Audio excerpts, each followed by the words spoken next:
औरंगाबादमधून खरंच नामांतरासाठी तेवढी मागणी होती का? की हा एक पॉलिटिकल डिसिजन होता? तुम्हाला काय वाटतं की हे लोकाभिमुख प्रशासन होण्यासाठी लोकांना सॅटिस्फाय करण्याच्या दृष्टिकोनातून प्रशासनामध्ये कोणते महत्त्वाचे 4 बदल तुम्ही केले? खरं तर महाराष्ट्रामध्ये सर्वाधिक मोठी धरणे आहेत देशाचा विचार केला तर, पण तरीही आपला दुष्काळ काही हटत नाही. सदैव आपण एक हाक देतो टँकर मुक्त महाराष्ट्राचा. शासनाचं धोरण हे चुकतंय असं वाटत नाही.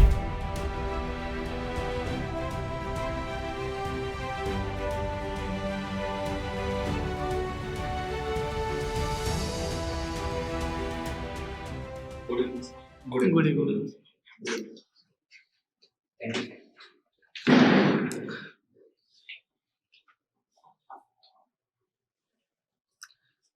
नाव न सांगता तुमची पॅनलला ओळख करून द्या. Yes sir. सर नमस्कार सर. सर मी छत्रपती संभाजीनगर जिल्ह्यातील उमरावती या गावचा रहिवासी आहे सर. सर माझ्या कुटुंबाबद्दल घरामध्ये आईवडील असतात. आईवडील शेती करतात. तसेच घरामध्ये भाऊ आणि बहीण आहे. तसेच घरामध्ये आजोबासुद्धा आहे. आणि सर माझ्या शैक्षणिक पार्श्वभूमीबद्दल सर 2018मध्ये मी BAमध्ये ग्रॅज्युएशन कंप्लीट केलं आणि त्यानंतर मी स्पर्धा परीक्षेची तयारी करतो आहे. सर स्पर्धा परीक्षेमध्ये मी आजपर्यंत 3 UPSCच्या मुख्य परीक्षा दिल्या आहे. तसेच गेल्या वर्षी UPSC EPFOची इंटरव्ह्यू दिला आहे.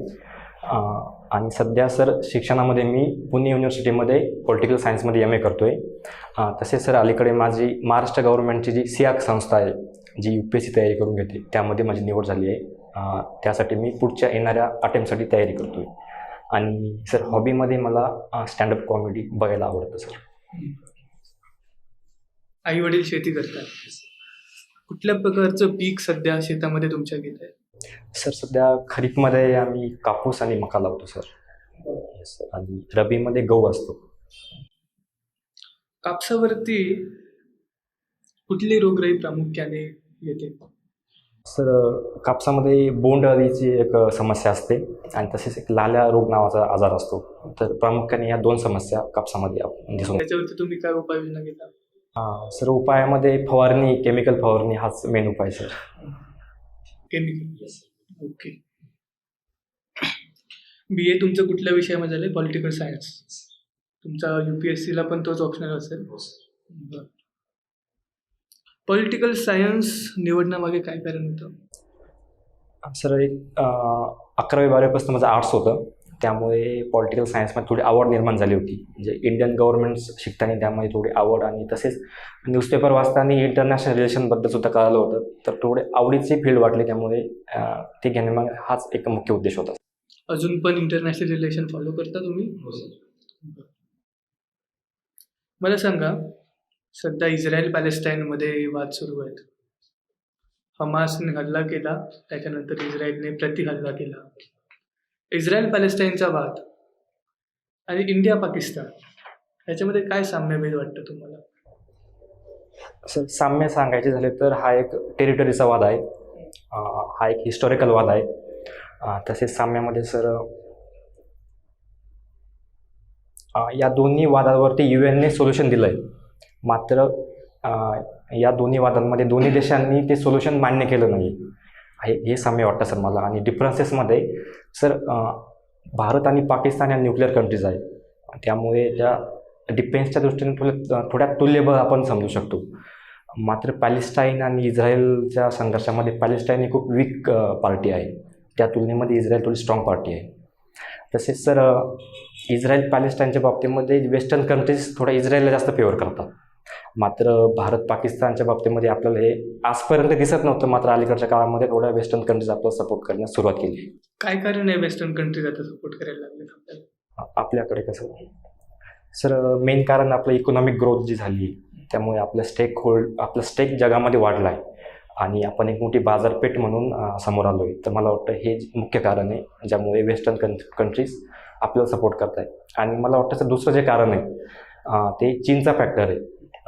चीनचा जो राईज होतो आहे तो पीसफुल राईज नाही आहे. त्यामुळे प्रादेशिक देश असतील किंवा जागतिक पातळीवरती चीनचा एक आव्हान निर्माण झालं आहे. त्यामध्ये भारताची मोठी भूमिका आहे चीनला टॅकल करण्यासाठी. तर भारताचा सपोर्ट अमेरिकेला मिळावा यासाठी भारताचे काही हित अमेरिकासुद्धा जपते. तर मला वाटतं ही 2 कारणं आहे की ज्यामुळे आपण काश्मीरवरती वेस्टर्न कंट्रीजचा सपोर्ट मिळवतो आहे. चीनचा जो उगम झालाय किंवा अलीकडच्या काळामधली जी प्रगती आहे ती तुम्ही म्हणाल्याप्रमाणे पीसफुल नाही आहे. त्यांची अशी काय पॉलिटिकल सायन्सचा अभ्यास केल्यामुळे तुम्हाला विचारतोय की अशी काय त्यांची थेअरीज आहेत की ज्याच्या बेसिसवरती ते अशा पद्धतीचे सीमावर्ती भागामध्ये आक्रमणं असतील किंवा त्यांचा सिल्क रूट जो नवीन बनवता येते, काय त्यांचं असं जी आपण म्हणू त्यांना की वैचारिक त्यांचं मूल्य आहे ज्याच्यावरती बेस हे सगळं होत आहे. असं एक थोडं हिस्टॉरिकल कारण आहे. जेव्हा चीनची स्थापना झाली कम्युनिस्ट चीनची, तर त्या अगोदर 100 वर्ष चीनमध्ये परकीय सत्तांचा मोठा हस्तक्षेप होता. तर त्यामुळे ते सेंच्युरी ऑफ ह्युमिलेशन असा चीनमध्ये त्याचा उल्लेख केला जातो. मात्र जेव्हा कम्युनिस्ट पार्टी अस्तित्वात आली, तर तेव्हा त्यांनी हे ठरवलं की आपण हा डाग पुसून टाकायचा आणि इथून पुढं आपल्यावरती कोणाचा प्रभाव पडणार नाही या दृष्टीने आपण प्रयत्न करायचे. हा त्यांचा एक आयडिओलॉजिकल फॅक्टर आहे.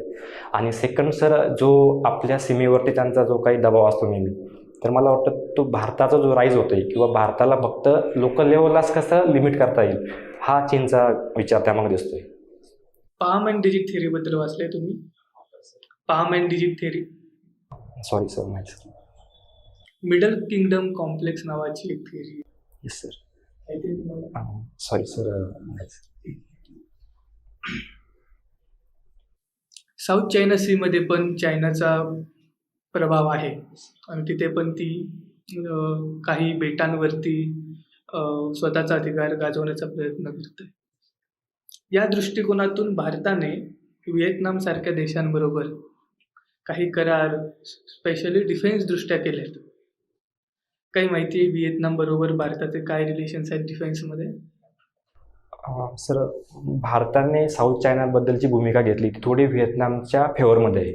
भारताने डायरेक्ट साऊथ चायना सीवर जो चीनचा दावा आहे तो खोडून नाही काढला, पण भारताचं म्हणणं आहे की इंटरनॅशनल रूल फॉलो झाले पाहिजे आणि फ्री पॅसेज ऑफ व्हेकल्स किंवा जे मरीन वेज असतात ते फ्रीली, त्याच्यामध्ये कुठला अडथळा नको आहे. तर ही भूमिका फिलिपिन्सच्या दृष्टीने थोडी फेवरेबल आहे. सेकंड सर, आपण वेगवेगळे शस्त्र पुरवतो आहे, फिलिपिन्स असेल किंवा इकडच्या बाकीचे ज्या कंट्रीज आहेत, सर मी नाव विसरतोय, तर मला वाटतं डिफेन्सच्या बाबतीमध्ये आपण ही भूमिका घेतोय.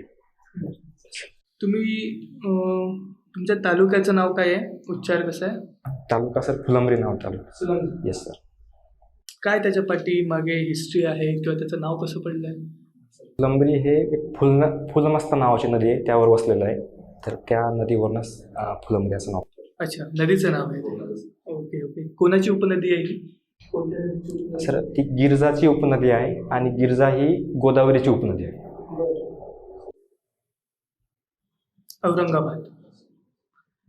औरंगाबादचं आता नामांतरण झालंय छत्रपती संभाजी, बरोबर? औरंगाबादमधून खरंच नामांतरासाठी तेवढी मागणी होती का की हा एक पॉलिटिकल डिसिजन होता? मागणीची सुरुवात जेव्हा झाली सर, तेव्हा तो प्युअरली पॉलिटिकल एक मुवमेंट होती. मात्र अलीकडच्या काळामध्ये लोकांचा सपोर्ट खूप वाढला होता या मागणीला. त्यामुळे आपण असं म्हणू शकतो की ही अलीकडच्या काळात लोकांची मुवमेंट बनली होती. बरं. तुमचं छत्रपती संभाजीनगरमधून तुम्ही आहात, एकूणच मराठवाडा या प्रदेशाशी संबंधित आहात. मराठवाड्याचा अनुशेष हा कायमचा प्रश्न आहे, तसाच तो विदर्भाचा सुद्धा अनुशेष हा कायमचा प्रश्न आहे. तर हा अनुशेष नक्की राहण्यापाठीमागची कारणं कोणती आहेत? सर, अनुशेषामागे काही ऐतिहासिक कारणं आहेत, काही नैसर्गिक आहे आणि काही राजकीय आहे. आता ऐतिहासिक कारणामध्ये मराठवाडा हा प्रांत निजाम राजवटीमध्ये होता, त्यामुळे निजामांच्या ज्या काही पॉलिसीज होत्या त्याचा वाईट परिणाम मराठवाड्यावर झाला ॲज कम्पेअर टू बाकीचा महाराष्ट्र. तर बाकीच्या महाराष्ट्रामध्ये ब्रिटिश रूल असल्यामुळे भलेही ब्रिटिशांनी स्वतःच्या फायद्यासाठी ज्या काही गोष्टी केल्या, मात्र त्याचा इनडायरेक्ट फायदा आपल्याला अलीकडच्या काळात दिसतोय. हे ऐतिहासिक कारण झाले सर. नैसर्गिक कारणामध्ये मराठवाडा हा प्रदेश अवर्षणग्रस्त आहे, म्हणजे मुळातच पाऊस कमी पडतो, त्यामुळे पाणी कमी असल्यामुळे शेती तेवढी डेव्हलप होऊ शकली नाही. त्यामुळे कॅश क्रॉप असतील किंवा बाकी सहकार असेल हा चांगल्या प्रकारे डेव्हलप होऊ शकला नाही. तर मला वाटतं हे सेकंड कारण आहे. तिसरं कारण असं वाटते सर मला की राजकीय नेतृत्व खूप सीमित लेवलला काम करते मराठवाड्यातलं. बऱ्याच संधी आल्या, त्या संधी लोकांनी राजकीय नेतृत्वाने गमावल्या किंवा एक दुर्दैवाने काही नेते लवकर काळाने झडप घातली त्या नेत्यांवरती, त्यामुळे सुद्धा मराठवाड्याला त्याचा तोटा आला. तर मला वाटतं सर, 3 कारणामुळे तो बॅकलॉग अजून पण आहे. मराठवाड्याचे आतापर्यंत किती मुख्यमंत्री मिळाले? 4 मुख्यमंत्री. हे कुठल्या प्रदेशाची तुलना केली, पश्चिम महाराष्ट्रानंतर मला वाटतं सर्वाधिक हे मराठवाड्याचेच मुख्यमंत्री आहेत. एवढे मुख्यमंत्री असताना सुद्धा या प्रदेशाचा विकास होऊ शकला नाही. तेच सर, की राजकीय नेतृत्व खूप सीमित लेवलवर त्यांनी काम केलं आहे. आज सुद्धा मराठवाड्यामध्ये असं पॅन मराठवाडा नेतृत्व नाही आहे. आणि नेते आहेत पण ते खूप लोकल लेवलला सीमित झालेलं आहे. मला वाटतं नेते आहे पण त्यांचा व्याप तेवढा मोठा नाही. तुम्ही ऐतिहासिक स्वरूपात कारण सांगत होता. मराठवाडा मुक्तीसंग्राम हा एक फार दैदिप्यमान इतिहास आहे मराठवाड्याचा, आणि याच्यामध्ये स्वामी रामानंद तीर्थ यांची नेतृत्वाची भूमिका फार मोठी होती. पण त्याला तेवढ्याच तोडीने जोड दिली गोविंदभाई श्रॉफ यांनी. तुम्हाला गोविंदभाई श्रॉफ यांच्याबद्दल काय माहिती आहे, अगदी थोडक्यात सांगा. सर, मला त्यांच्याबद्दल थोडं कमीच माहीत आहे. त्यांचं फक्त शिक्षणात मोठं योगदान होतं याबद्दलच माहीत आहे. त्यांनी औरंगाबादमध्ये अनेक शिक्षण संस्था सुरू केल्या होत्या. सर, मी थोडं आणखीन वाचून घेईल त्याच्याबद्दल, थोडं माफ करा. स्वामी रामानंद तीर्थ यांचं जे नेतृत्व कौशल्य होतं हे फार जबरदस्त होतं. शाळामधून महाविद्यालयातून त्यांनी तरुणांना एकत्र केलं होतं. त्यासाठी बरेचसे त्यांनी अभिनव उपक्रम राबवले होते. तुम्हाला काही माहिती आहेत तसे? एक सत्याग्रह एक माहिती आहे सर. गांधीजींनी जो पॅन इंडियावरती लागू केला होता, तो त्यांनी मराठवाडा किंवा निजाम प्रांतामध्ये लागू केला होता.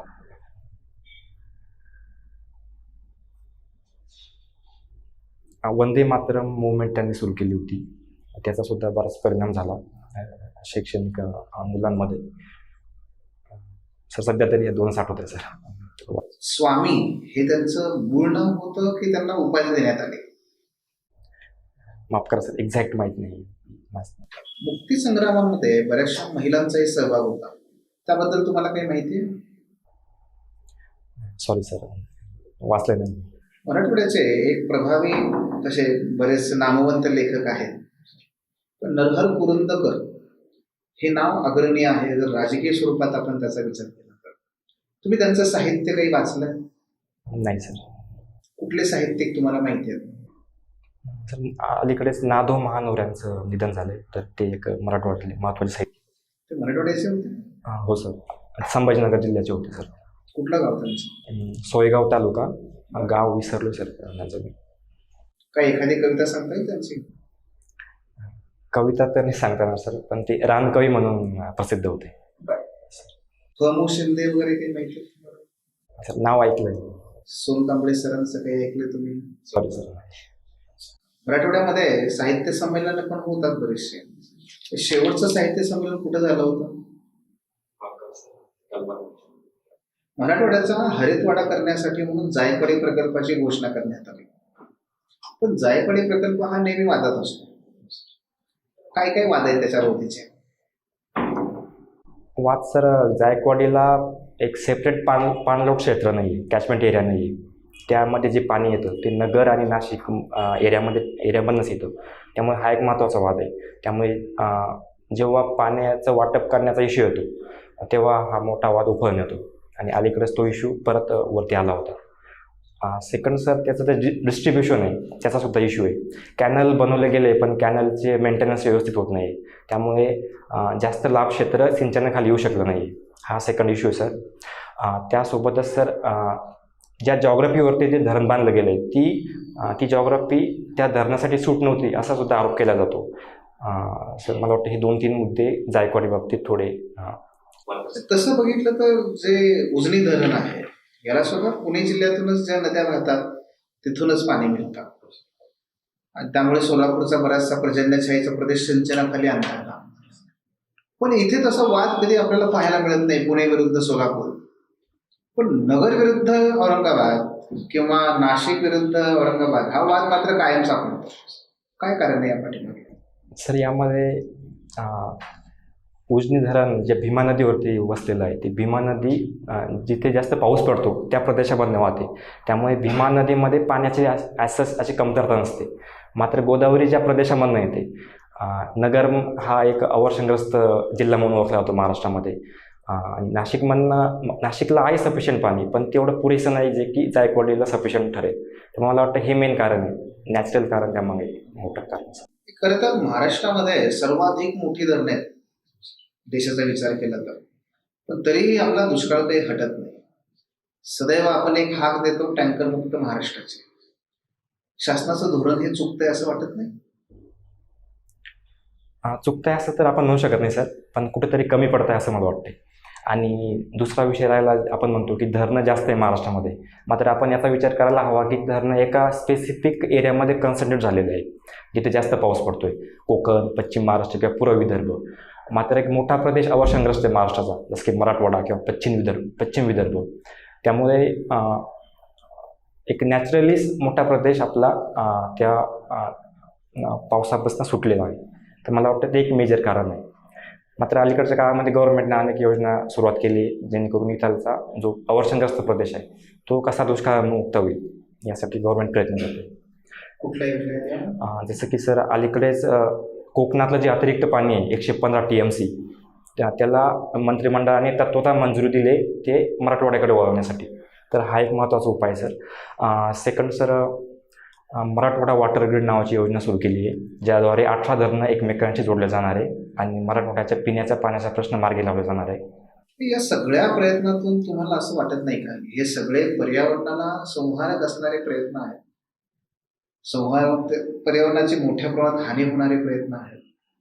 उपसा सिंचन, त्यासाठी लागणारे वीज, त्यासाठी येणारा खर्च हा प्रचंड आहे. पण याच्या ऐवजी जर आपण आपले पारंपरिक जलसिंचन किंवा जल साठवणीचे प्रयत्न पाहिले, तर अगदी छत्रपती शिवाजी महाराजांपासून ते पाहता येते, याकडे मात्र आपण सर्रासपणे दुर्लक्ष करतोय. असं वाटत नाही का तुम्हाला की याला शासनाच्या ह्या प्रयत्नांबरोबरच जन आंदोलन जोपर्यंत होत नाही, हे जन आंदोलनच किंवा त्याला जल आंदोलन म्हणूया, त्यातूनच हा प्रश्न सुटणार आहे? हो सर, हा पॉईंट खरा आहे की जोपर्यंत जनता किंवा लोक स्वतःच्या मनावरती घेणार नाही हा प्रश्न, आणि वैयक्तिक पातळीवर असेल किंवा समूह पातळीवर असेल, गाव पातळीवरती असेल, प्रयत्न करणार नाही, तोपर्यंत एक सस्टेनेबल सोल्युशन आपल्याला सापडणार नाही. गव्हर्नमेंट त्यांच्या दृष्टीने किंवा त्यांच्या कॅपॅसिटीमध्ये प्रयत्न करतच आहे, मात्र लोकच चळवळसुद्धा यासाठी आपल्याला. अशा काही जल आंदोलनाची तुम्हाला काही उदाहरणं सांगता येतील यशस्वी? एक पाणी फाउंडेशन आहे सर, त्याद्वारे चांगलं काम केलं जाते महाराष्ट्रामध्ये. एक नाम फाउंडेशन आहे, त्याद्वारे सुद्धा गावांमध्ये एक चळवळ निर्माण केली जाते. तर सध्या सर मला 2 चळवळी आठवत आहे सर. तुमचा प्रेफरन्स आहे CO, का तुम्ही CO देणार, DC का नाही आहे? सर यासाठी 2 घटक कारणीभूत आहे.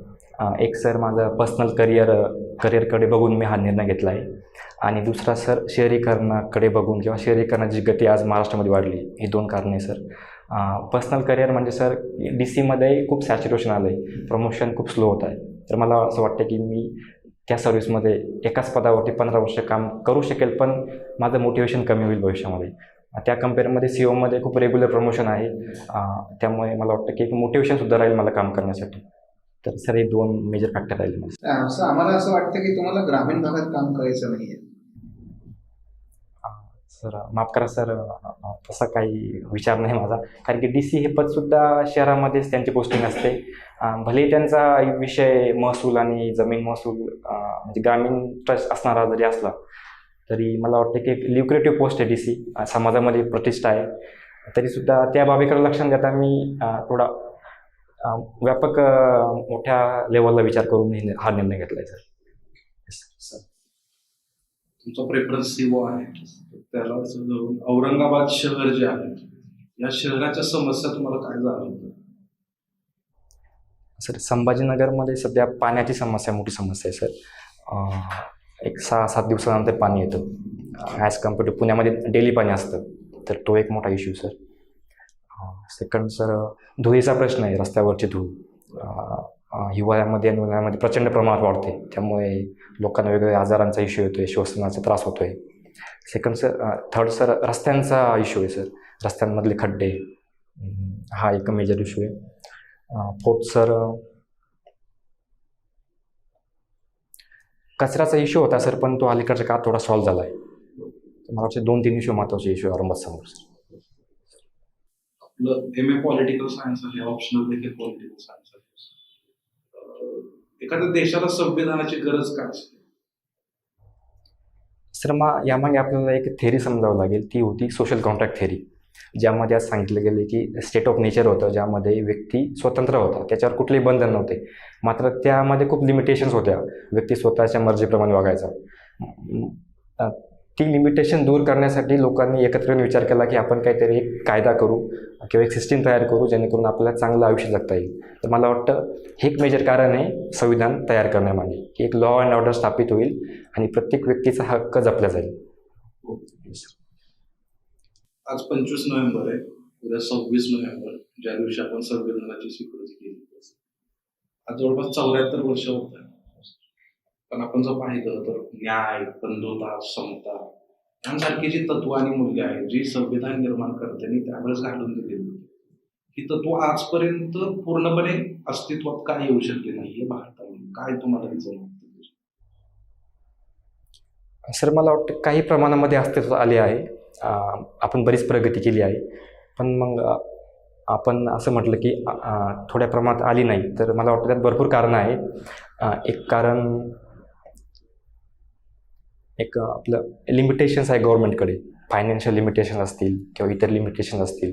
आपल्याला जो देश मिळाला होता तो खूप बॅकवर्ड देश मिळाला होता. जेव्हा ब्रिटिश भारतामध्ये आले होते तेव्हा जवळपास 1/3 GDP जगाची भारतामधनं जायची. मात्र जेव्हा ब्रिटिशांनी देश सोडला तेव्हा ऑलमोस्ट 3/4 लोकसंख्या BPL होती. त्यामुळे ही एक हिस्टॉरिकल बॅकग्राऊंड आपल्याला खूप वाईट मिळालं होतं. त्यामुळे प्रगती करताना थोडे अडथळे आले. थर्ड सर,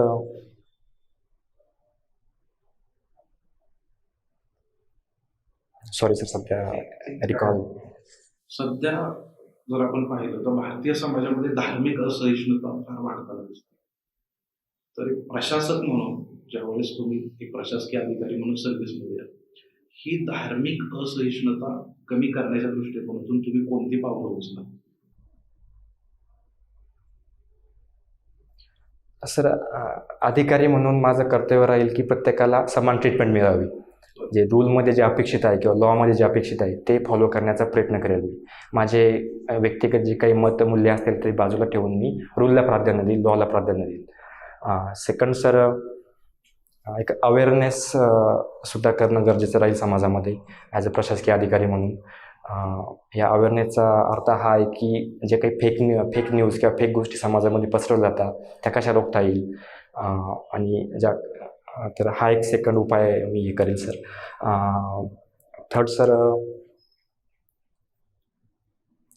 कम्युनिटीवरती काम करेल. कम्युनिटी लेवलला ज्या वेगवेगळ्या समुदायाच्या कम्युनिटी असतात त्यांच्यासोबत कंटिन्युअस इंटरॅक्शन ठेवेल आणि त्या कम्युनिटीला प्रोत्साहित करेल की तुम्हीसुद्धा परस्परांसोबत संपर्क ठेवून राहा, जेणेकरून जे काही मतभेद असतील ते कम्युनिकेशनद्वारे मिटवता येतील. असं मला वाटते 2-3 मार्गाचा मी अवलंब करेल. सध्या जग झपाट्याने बदलतंय, भारत सुद्धा खूप चांगली प्रगती करतात वेगवेगळ्या क्षेत्रामध्ये. पण आजचं प्रशासन जरी आपण पाहिलं तर त्यामध्ये तेवढ्या मोठ्या प्रमाणात चेंजेस होताना दिसत नाही. अगदी आपण E-गव्हर्नन्स स्वीकारलेलं आहे, सिटीजन चार्टर आहे, पण तरीही लोकाभिमुख प्रशासन जे म्हणतो आहोत त्याबद्दल लोक सॅटिस्फाईड नाही आहेत अजून. तुम्हाला काय वाटतं की हे लोकाभिमुख प्रशासन होण्यासाठी किंवा लोकांना सॅटिस्फाय करण्याच्या दृष्टिकोनातून प्रशासनामध्ये कोणते महत्वाचे 4 बदल तुम्ही सुचवा? सर पहिला मला असं वाटतं की ट्रान्सपरन्सी आणावं लागेल थोडी आणखीन जास्त. गव्हर्नमेंट ही खूप ओपेक पद्धतीने काम करते, लोकांपर्यंत माहिती जात नाही की गव्हर्नमेंट ॲक्च्युअली कसं फंक्शन करते. सेकंड सर, स्पीडनेस आणावं लागेल.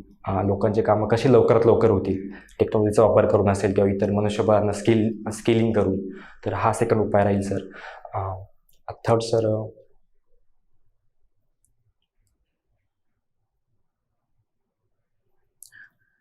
जे भ्रष्ट अधिकारी असतात किंवा भ्रष्ट यंत्रणा असते त्यांच्यावरती योग्य कारवाई वेळेत होईल हे बघेल मी, किंवा हे आपण बघायला पाहिजे, जेणेकरून लोकांमध्ये सुद्धा विश्वास जाईल की चुकीच्या कामांना प्रशासनामध्ये स्थान नाही आहे. तर यातनं सुद्धा लोकांचा विश्वास वाढेल.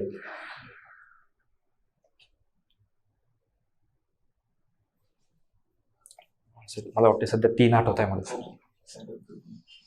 तुमची हॉबी काय? स्टँडअप कॉमेडी बघणे.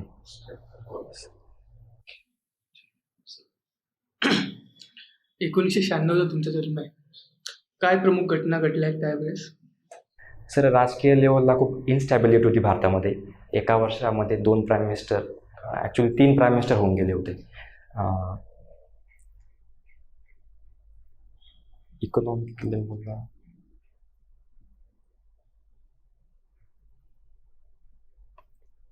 सॉरी सध्या पॉलिटिकल घटना आठवत आहे सर.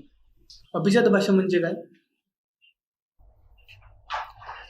अभिजात भाषा म्हणजे अशी भाषा जी खूप खूप पूर्वीपासून अस्तित्वात आहे. तिला एक स्वतःचं अस्तित्व आहे, तिला एक स्वतःची स्क्रिप्ट आहे जी, आणि त्या भाषेचा एक स्वतःचा ग्रंथ आहे ओरिजिनल स्क्रिप्टमध्ये, म्हणजे तो कुठल्या भाषेतनं ट्रान्सलेट केलं गेलेलं नाही. तर हे काही 2-3 क्रायटेरिया आहे ज्याद्वारे कुठलीही भाषा अभिजित भाषा म्हणून ओळखली जाते सर. किती आहेत सध्या अभिजात भाषा? सर आय थिंक 6 भाषा अभिजित भाषा आहे सर. मराठी येते त्याच्यामध्ये? नाही सर, मराठी नाही. कोण डिक्लेअर करतं? सर हे डिक्लेअर करण्याचा अधिकार सेंट्रल गव्हर्नमेंटचा sir. I think minister of कल्चरचा आहे.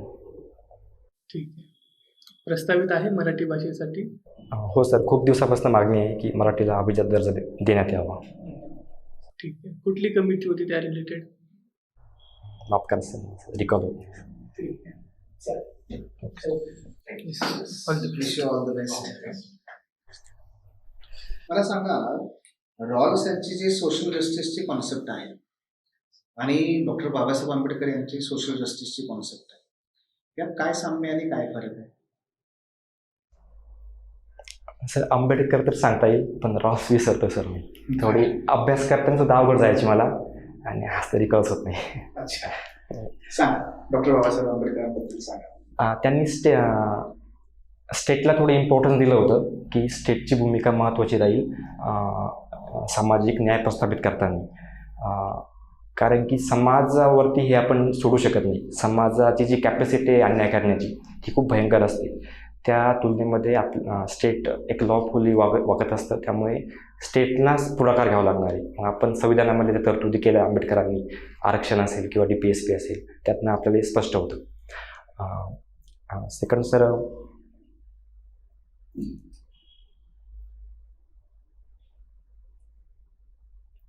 Social justice. ठीक आहे, काही हरकत नाही. Okay sir. तर हाच सामाजिक न्याय प्रस्थापित करण्यासाठी आपल्याला राज्यघटना आवश्यक असते. All the best. Thank you sir.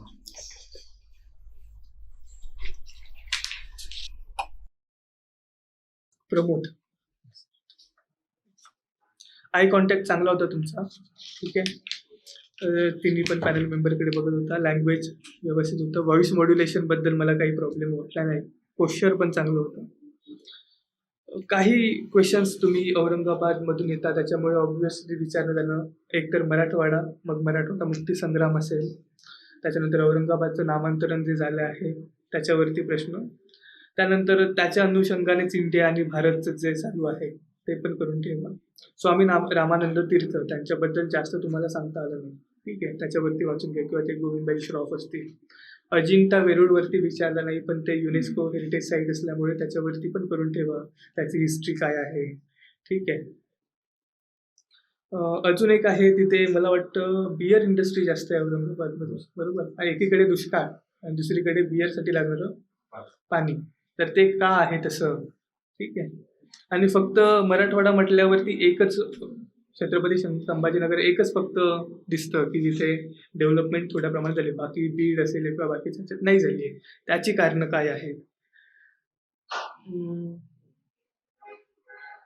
तुमची एक्सप्लेन करण्याची शैली चांगली आहे.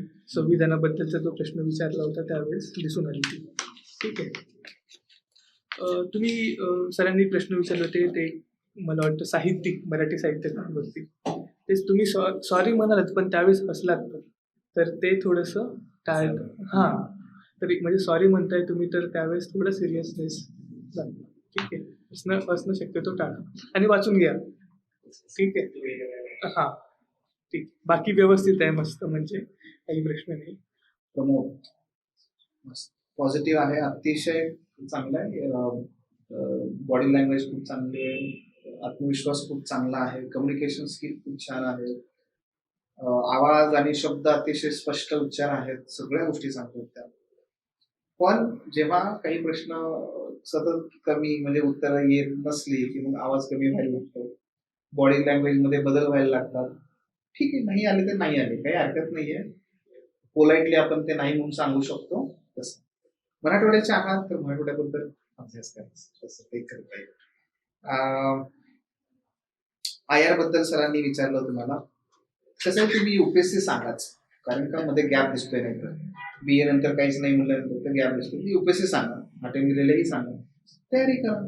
पॉलिटिकल सायन्स असाही आहेच आहे, त्याचा अभ्यास करा, महत्वाचा कॉन्सेप्ट, IRचे इश्यूज, त्याच्यावरती ओपिनियन तुमचे चांगले तयार करून ठेवा. ते तिकडे जाणारच आहे तुम्हाला घेऊन. तुम्ही ना बऱ्याच वेळेस पॉज घेता, पॉज घेण्याबद्दल अडचण नाहीये, 1-2 सेकंदाचा पॉज असेल तर ओके. त्यापेक्षा लॉंगर पॉज असेल ना तर मात्र परवानगी घ्या.